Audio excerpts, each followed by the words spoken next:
Yo, dude, it's okay. I get that you're afraid of people and all. Sometimes they're pretty intimidating.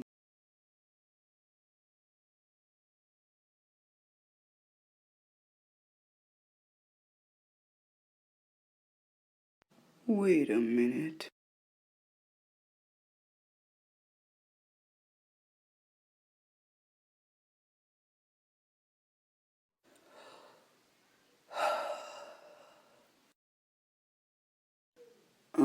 Actually, you should just stay here. Being an introvert. Is it a bad thing or a good thing? I seriously don't know. But what I do know is that I'm an introvert. Now, most people who don't really know me might actually think otherwise, but people who really know me, no, I just hate people. Actually, let's correct that. I hate meeting new people. I don't really know why. I just, for some reason, really tense up around strangers.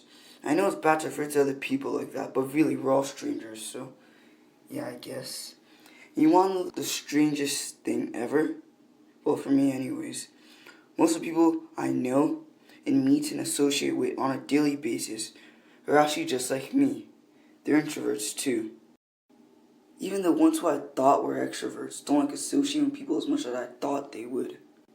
Like, for example, just the other day, me and my class were on the computers. The teacher assigned us to do a personality test.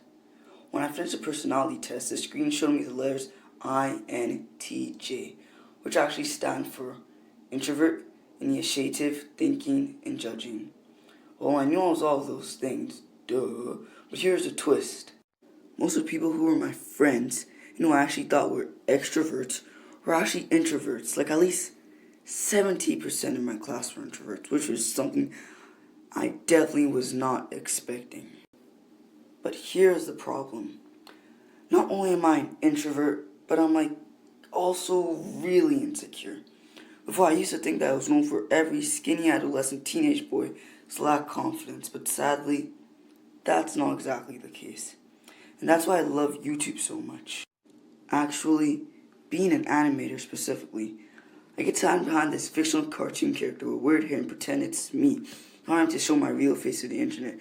All I have to do is add my nasal voice to the audio, pretend as if the guy with weird hair is actually me talking, and then, boom bada bang!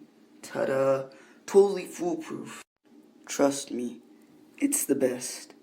But to be honest, I don't think that anyone is actually a full-fledged introvert or an extrovert. We're all somewhere in between. Some more introverted or extroverted than others, meaning it's all ambiverts. This also might not be the case, noticing that this is fully a theory. But personally, I don't think that anybody personally goes out of their way to avoid other human beings. Nor do I think that you go around meeting and associating with everybody you meet. So that's why I've categorized them into 5 different groups. The first one being a full-fledged introvert, meaning that you avoid people at all costs, which hopefully none of you are. The second section is called an intro ambivert, which is the one where most people who think are introverts, including me, are actually in. Intro ambiverts avoid people and try to keep the distance, but occasionally still talk to people and have friend groups.